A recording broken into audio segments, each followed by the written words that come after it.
السلام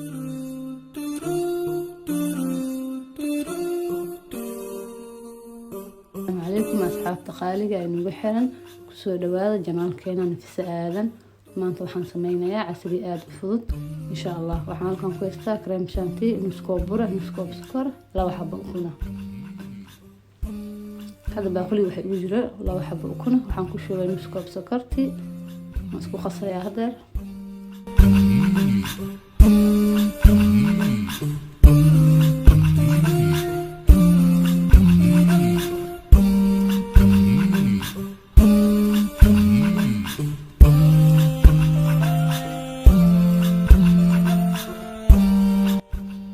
sidaan ayuu inoo noqday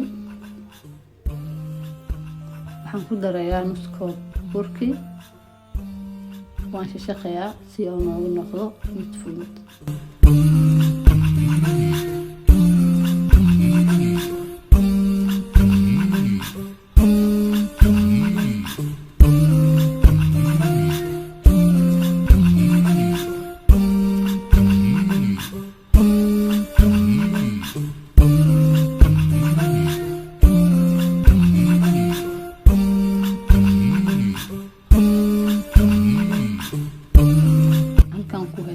warqadda lagu gelsho foornada cunada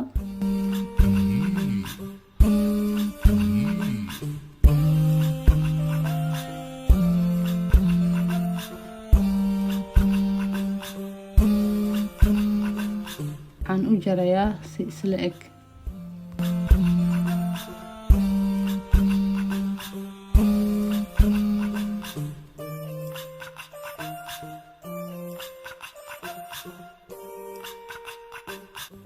sidaan isla eg ayaan u soo jarjaray oo idin muuqata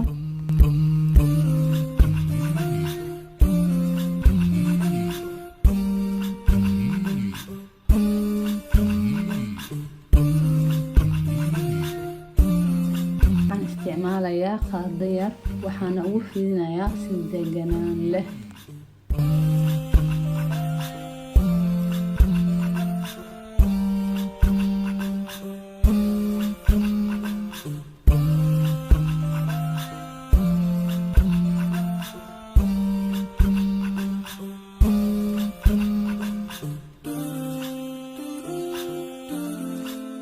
qiyaastan idin muuqato ayaan ka dhigay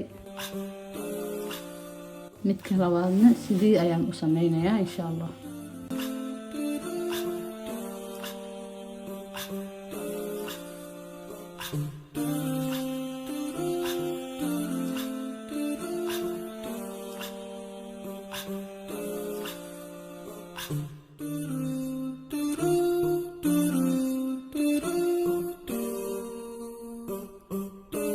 foornada ayaan hadda ka soo saaray dabka aan isticmaalay waa 180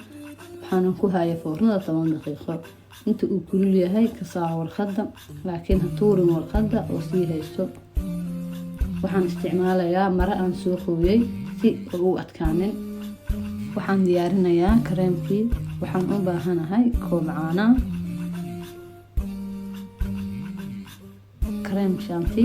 kareemka dhan wada isticmaalayo haaf ayaan ka isticmaalayaa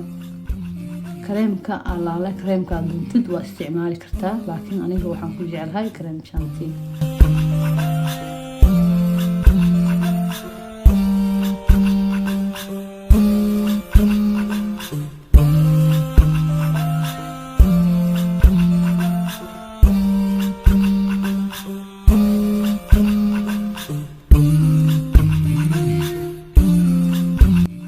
waxaan ku sharaxayaa kareemkii aan soo diyaariyay waxaan isticmaalayaa blueberry iyo strawberry miro walba oo aad jeceshahay adiga waa ku bedelan kartaa insha Allah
sidaan quruxda badan ayuu ku soo baxay. waxaan rajeynayaa in aadan naga ilaabin subscribe, like iyo share. waxaan rajeynayaa waqti fiican. Assalaamu calaykum waraxmatullaahi wabarakaatuh.